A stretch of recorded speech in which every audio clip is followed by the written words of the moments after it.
Welcome to the Explainer. Today, we're going to dive into a classic strategy tool that really gets to the bottom of why some businesses just seem to print money, while others, well, they're in a constant battle just to survive. So let's kick things off with a big question. Have you ever just stopped and wondered why certain industries, like software or soft drinks, are just consistently gold mines, while others always seem to be struggling? You know, this problem is so well known that Richard Branson famously joked about it. He said the fastest way to become a millionaire is to start as a billionaire and then open an airline. And he's not wrong. For a century, the airline industry has been one of the least profitable on Earth, and that really highlights the very puzzle we're trying to solve. So, what gives? Well, the answer often isn't about having good or bad managers. It's actually all about the structure of the industry itself. And thankfully, there's a really powerful framework we can use to understand it, developed by Harvard professor Michael E. Porter way back in 1979. All right, so this is Porter's 5 forces. And what it does is it gets us to look at competition in a much, much broader way. It's not just about your direct rivals. It's about mapping out the entire landscape to figure out what's really driving profit, or the lack of it. Okay, so right at the center of the model is the force that's probably most obvious to all of us. Industry rivalry. This is that classic head-to-head fight between the companies already in the market. And this rivalry can get super intense, especially when an industry's growth starts to slow down.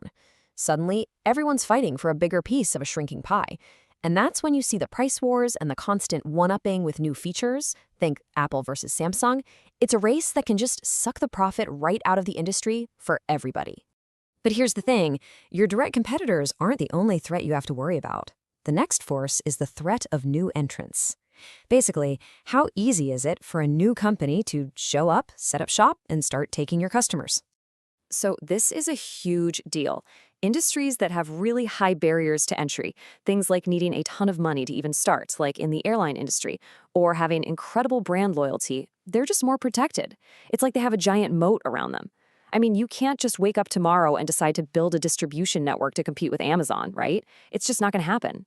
All right, next up, we have the threat of substitute products or services. Now, this one's tricky. It's not another company doing the same thing you do.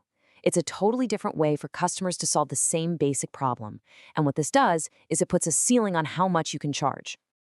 Just think about it. Ride-sharing apps like Uber were a powerful substitute for taxis. Streaming completely replaced DVDs. Heck, a Zoom call can be a substitute for a business trip.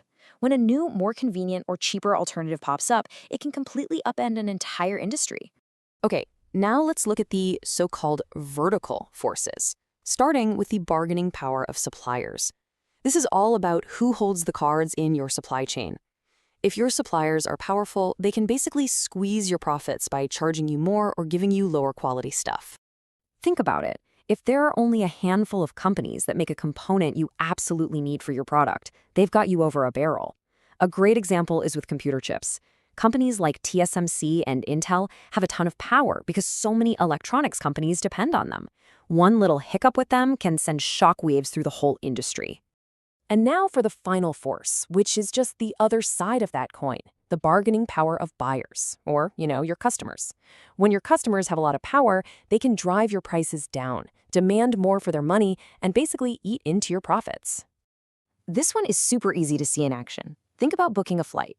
You've got all these comparison websites, and you can switch from one airline to another in a second to save a few bucks. That gives you, the buyer, a ton of power. So in industries where products are pretty similar and it's easy to switch, companies are always under pressure to lower their prices.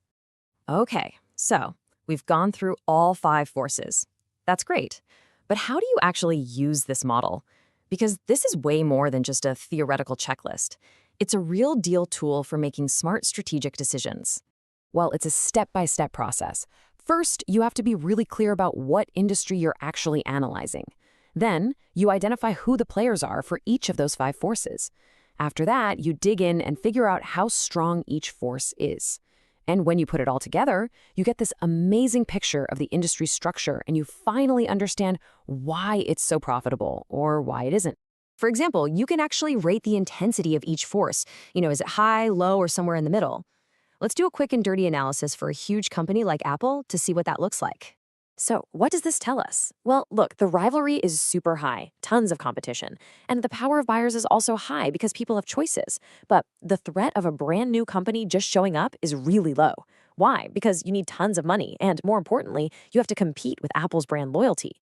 This is why Apple's whole strategy is built around its brand and its ecosystem to fight back against those other powerful forces. So, you might be thinking, this model is over 40 years old. Is it even still relevant today? And that's a fair question. It's a cornerstone of business strategy for sure, but does it still matter in our crazy, fast-paced digital world?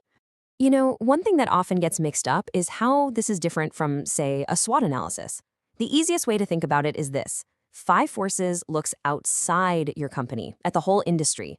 SWOT analysis looks both inside, at your company's strengths and weaknesses, and outside. Really, the Five Forces analysis gives you the why behind the opportunities and threats you'd find in a SWOT.